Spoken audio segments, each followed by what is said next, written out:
Alright, what's going on, guys? Trev back again, here to bring you another video. This one's going to be doing my monthly review for this month's issue of the Walking Dead comic book series. This one is for the Walking Dead issue 141, which is called Opportunity.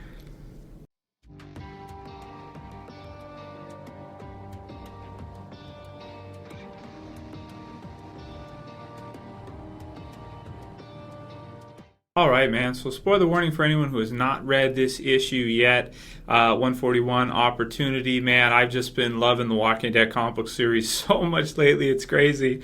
When I'm done doing the rest of the trades, I'm going to redo reviews for all of them. By the way, people asking, yeah, I figured out, as you guys said, 22, 23 are out. It just depends, what story, or, some stores get them before others, that kind of thing, and I order them online. So place the order for those. So once I'm done with most of these, I will go ahead and do an updated TV series versus comic book series video, because those are ones that I like to update quite often. And each season of The Walking Dead, things change. Each trade or each issue, things can change for The Walking Dead comic book series.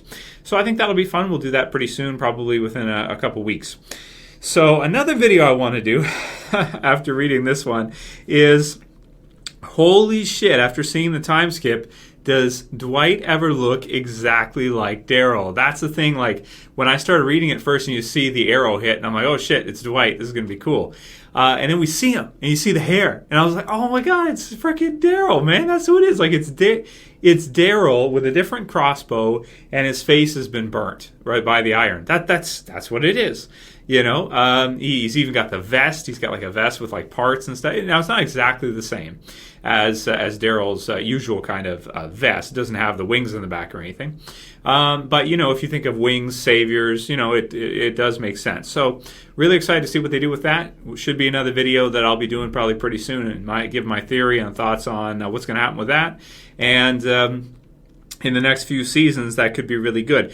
And that could be perfect, too. Anyway, I'll save most of that for that video, but it could be perfect because I feel like Norman Reedus has got so much time throughout the series that they may want to kind of shift him in the background a bit and bring out some of the other characters. And sometimes to do that, they kill off characters. So with Daryl, if they do that, then he'll survive, but he'll be kind of pushed in the background. So he's not always in every episode. He'll be a part of the Saviors, or he'll be kind of out there, right? We'll have to see how they do it, if it's the same as the comic book series or just what they do. But that'll be cool. Rather than him being killed, I'd prefer him to be kind of pushed into the background, like a Morgan type deal, or maybe just like a season or two or a few episodes here and there. We see him every once in a while. It would be really cool. But anyway, I'll save the rest of that for that video. But man, does he ever look exactly like Daryl? That just got me. Like, when I saw it, I was like, wow. The only thing is, he's smaller than Rick, right? He's shorter. Well, at least in the art in this issue. It depends. It's hard to tell sometimes in the comic book who's taller than who, and that kind of thing. But yeah, so I thought that was pretty cool, man. We see him with the long hair and everything. Looks just like him. Really cool. So let me know what you guys think about that. First of all, write your comments below on whether or not you think Dwight is Daryl. You guys know my theory if you've been following the channel for a while. I've always kind of felt that he was. I've always kind of felt like that's where it was going, and it just seems to me more all the time that's what's going on. That's what happened and what's going on. So that's that. I really love that. It was really cool to see Dwight again. Moving on from there, of course, we see Rick return. Really cool. Gets to come back to the Alexandria safe zone after a while and goes to check on his boyfriend. Love that. Andrea, man, so cool to have her in the comic book series still. Such a shame she's not in the TV series. That's one big consideration for, comic book series versus TV series. So he checks on his boyfriend, and he finds out that Negan is basically chilling there, but he's not locked up. He's just chilling, man. If he wanted to mess Rick up and wait for him kind of, beside the stairs or something, or grab him, with Rick's condition, man, could he grab the gun quick enough and shoot off, or how would that go? I almost think it probably wouldn't go well. It probably would not go well for Rick. I think Negan would probably be able to take him at this point due to his injuries and everything, just how he's, what he's been up to in that. And Negan probably just sitting in the cell all day doing push-ups and stuff. Tough call, but how that could have gone. So I was surprised again. It was kind of a shocker for me that he didn't escape, because I expected him to. I mean, we all did, right? But I think Kirkman, he likes to throw us through curveballs as much as possible. So when we think something's going to happen and everything's set up for it to happen like that, it doesn't. So it was still funny, though. My favorite part is his line at the end of it, what he says to Rick, basically about Rick, Rick leaving and pretty much telling him that he's a monster, pretty much, you effing monster. And he does have some funny lines throughout here. The more I've been reading Negan recently, in the other trades and stuff, the more I just laugh. I just laugh my ass off. Some of the things he says. It's like, they're talking about trust here, and let's see. I want Welcome Home, Rick, where he's like kind of laying back there, right? And then he says, where is it here? Let's see. Look at Grandpa Grimes sluggishly going for his gun. Grandpa Grimes. It's funny because he's starting to look a bit like Douglas, right? Which is funny too. And a lot of what he's saying in here is very like Douglas or Deanna from Alexandria, where this is civilization and we can't just kill them, this kind of thing. It's very like them. But then you have Andrea, who's on the other side, that totally disagrees with them and thinks, no, we got to kill this guy. He's too dangerous. You don't let Hitler live. You don't put him in jail. You kill him. That's all there is to it. So he says, really, Papa? Are you effing kidding me with this shit? Do you have any effing idea how easily I could have just effed you up just now? I could have you bent over those stairs right now, driving my fist right up into your, and he says the word, you'd be my effing Rick puppet. I could punch your balloon knot until it looks like a turkey's ass on Thanksgiving. Like, what is he? I don't even know, man. But he's got the trash talking thing down. That's for sure. There's no question about it. So Negan, I think at this point he's my favorite Walking Dead villain now. I think he's beaten out the Governor for me, even though I always liked the Governor and the TV series version was great. But the comic series version of Negan is just so funny, man, hilarious. Okay.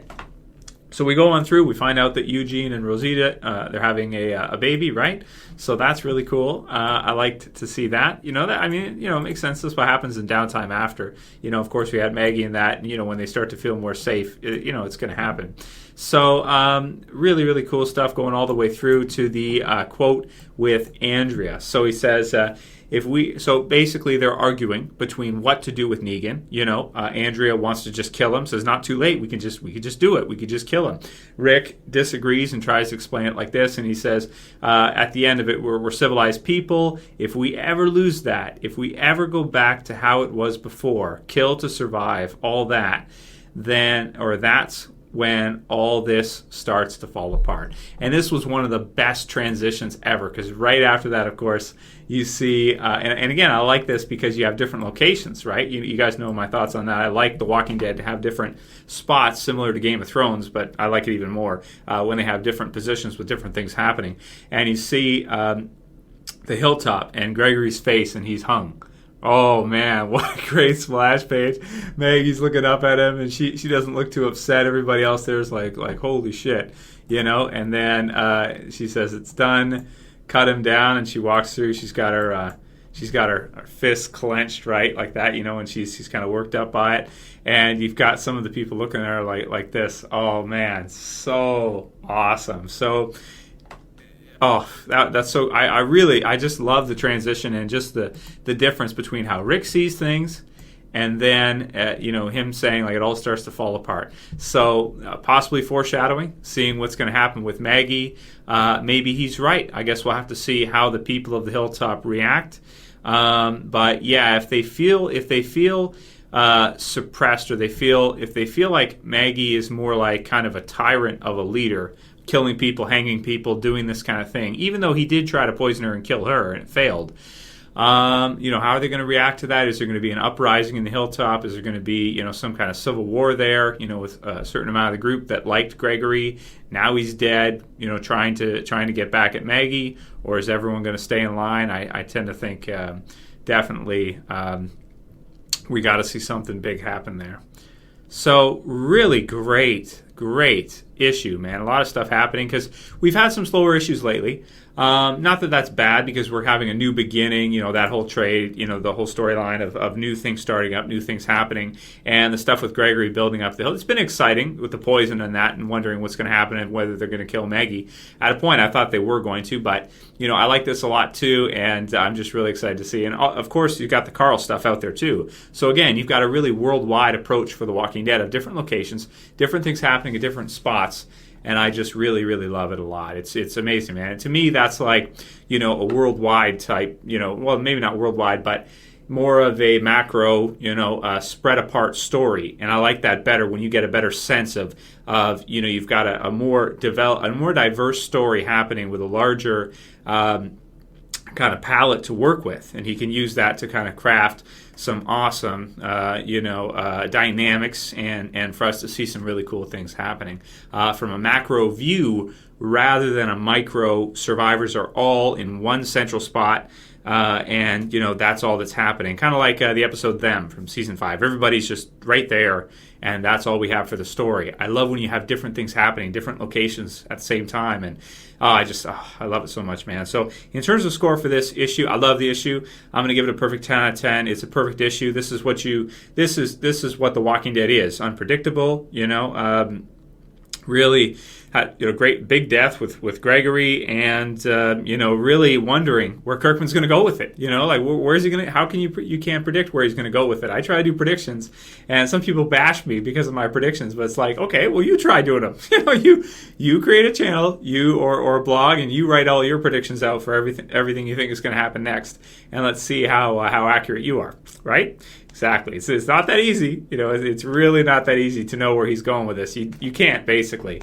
So a perfect issue. This is what I love about The Walking Dead. Let me know what you guys thought about it. Heads up for more of the trade reviews coming. Going to finish those up. Want to be up to date. And then in the future, I've decided, I'm going to go ahead with those permanently. As soon as they release them, I'm going to pre-order them all, and I'm going to review each one as they hit because I want my channel to be a complete Walking Dead channel, including every review for every issue or trade or episode of the TV series there has been.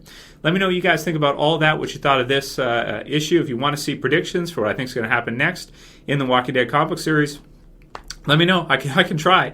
It's not easy though, but write in the comments below, send me a private message. And, if you have any questions for Q&As coming up, send them to me, guys. Continue to do what you guys always do. You guys are awesome. And if you like this video, awesome people, please go ahead and thumb it up below. If you want to help support the channel, please share it. Please favorite it. And if you're new and you want to see more from me, lots more to come over the next 40 or 50 years, as long as I'm still here and YouTube doesn't change, go ahead and subscribe at the bottom left. That's it for this one, guys. I'll see you for the next one. As always, it's Trev saying peace. Later, guys.